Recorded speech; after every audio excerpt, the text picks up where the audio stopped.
hipocondria é, por vezes, uma patologia mal compreendida entre os portugueses. Decidimos, por isso, analisar este problema com a ajuda de duas pessoas hipocondríacas, de forma a perceber o que é, quais os sintomas e qual o tratamento. A doença das doenças é a reportagem especial desta semana. Um dos sinais da hipocondria é a constante dúvida. Ou seja, mesmo que a pessoa faça vários exames para despiste se efetivamente tem aquela doença ou não, a pessoa nunca acredita exatamente naquele resultado. Portanto, fica sempre muito focada, muito ruminante do pensamento, ou trocaram os exames, ou então não me receitaram o exame específico e por isso eu continuo aqui com este sintoma, portanto eu continuo a ter efetivamente a tal doença. Portanto, a dúvida é uma das coisas que ajuda bastante, um dos sintomas que ajuda bastante a este diagnóstico.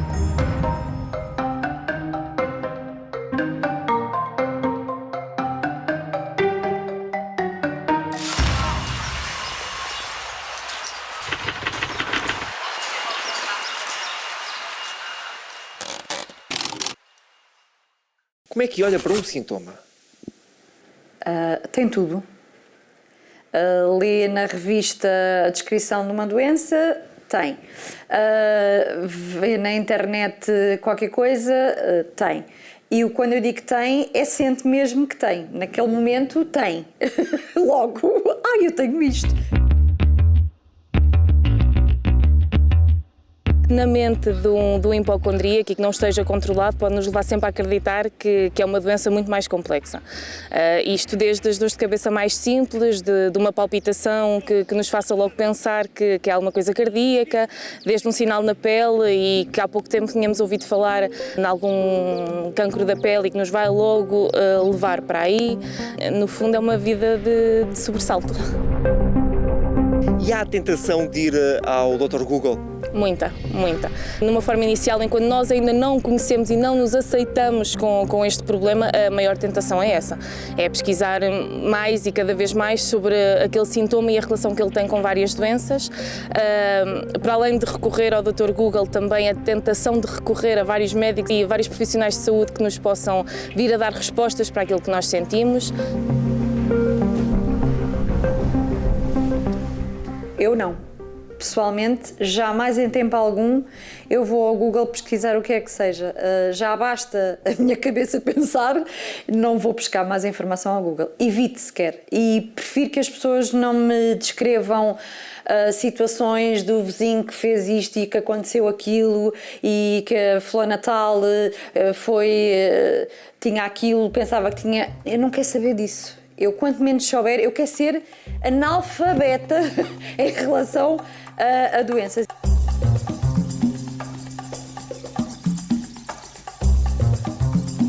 Um dos grandes problemas da atualidade, que se calhar contrasta com o antigamente, é que hoje em dia o acesso à informação acerca de doenças é num ápice. Portanto, quer pelas redes sociais, quer por uma simples ida a um motor de busca na internet, vai fazer com que a pessoa tenha acesso, às vezes até a informação descontextualizada. Mal a pessoa veja uma imagem ou uma informação que cola minimamente com aquilo que a pessoa está a sentir, já há quase uma certeza de que é aquilo que se tem. Portanto, há aqui um extrapolar bastante rápido, uma fluidez bastante intensa de informação que pode alimentar este tipo de quadros. Como é que descobriu que poderia ser hipocondríaca? Muito simples. Eu desde muito pequenininha que tinha episódios de... Eu nem sei se aquilo era ansiedade, se era ataques de pânico, não faço a mínima ideia. Sei, e os meus pais podem comprovar, que eu chegava ao pé deles ao meio da noite em criança. Portanto, uma criança só tinha que pensar em divertir-se, mas eu não. Eu chegava à meia da noite e chegava à cama dos meus pais e dizia: acho que vou morrer. E eu não conseguia explicar porquê, mas eu sentia-me tão ansiosa, tão nervosa, tão ofegante, que eu nem sabia o que é que me estava a acontecer. Mas isto era muito simples. Eles pegavam em mim, íamos ao hospital e assim que eu entrava no hospital estava perfeitamente normal. A Flávia é enfermeira. O facto de ser hipocondríaca teve aqui algum peso na decisão da sua carreira? Não, até porque acho que o início da sintomatologia até surgiu depois.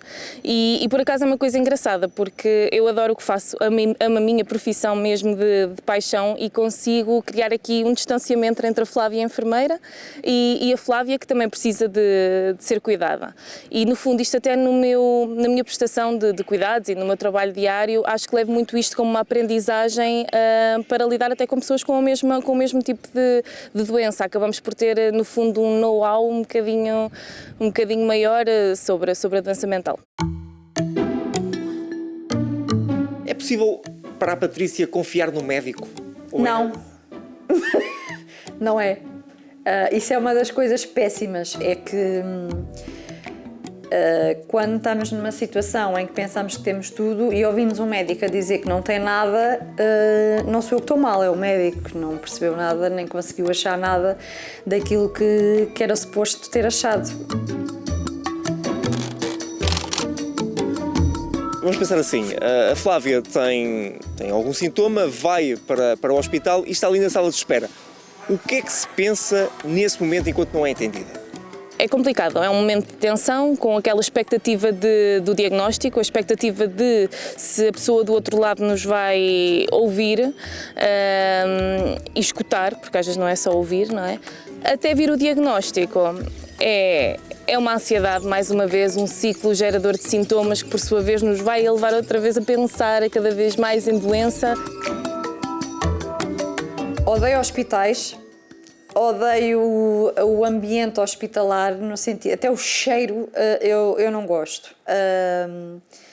Mas é um mix de sensações. Eu não gosto e ao mesmo tempo sinto-me super segura num hospital. É como eu entro numa farmácia, eu por mim vivia numa farmácia, eu adoro o cheiro da farmácia. É uma patologia de difícil controle. Porquê? Porque é muito alimentada também com um traço de personalidade obsessivo-compulsiva. Ou seja, se não for aquela doença, de repente muda-se para outra. Ou seja, nota-se um movimento de substituição do medo de uma doença para outra. Normalmente estamos a falar aqui de medos do cancro, doenças de difícil tratamento. E este medo muitas vezes é alimentado por um de dois caminhos. Ou o medo do sofrimento, de se sofrer com uma doença, ou o medo de morrer com uma doença. Pode parecer a mesma coisa, mas são estímulos diferentes para medos diferentes. Qual é a pior coisa que passa pela cabeça? Que temos uma situação muito grave para resolver e que vamos passar horrores para resolver. Ou que não tenha solução. Isso acho que é dos maiores medos, pelo menos meu. É aí que a ansiedade começa a tomar conta? Começa antes. Começa antes porque se pensa antes que se tem alguma coisa.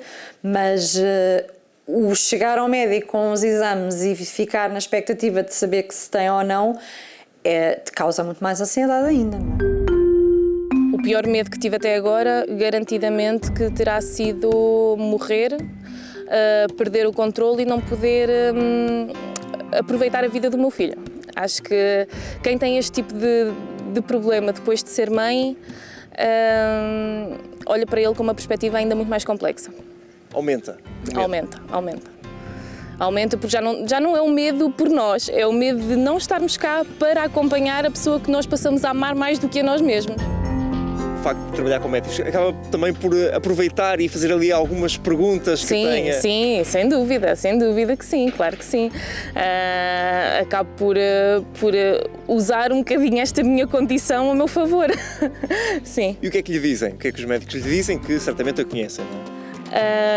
Muitos deles já vão desvalorizando também, de uma forma leve e desconstruindo aqui um bocadinho a ideia, tentando não alimentar também todos estes pensamentos e ideias que possa ter. Sente muitas vezes que é incompreendida? Quando eu procuro médicos a nível físico, sinto um bocadinho, porque é difícil de explicar que se tem uma dor e o médico dizer-nos que tem essa dor, mas não tem nada. Então porque é que me dói? E aí eu sinto a incompreensão. Quando se fala com alguém que nos faça terapia, um psicólogo, etc., é muito mais fácil explicar eu tenho uma dor, mas não tenho nada. E ele, sim, é normal. E ele compreende.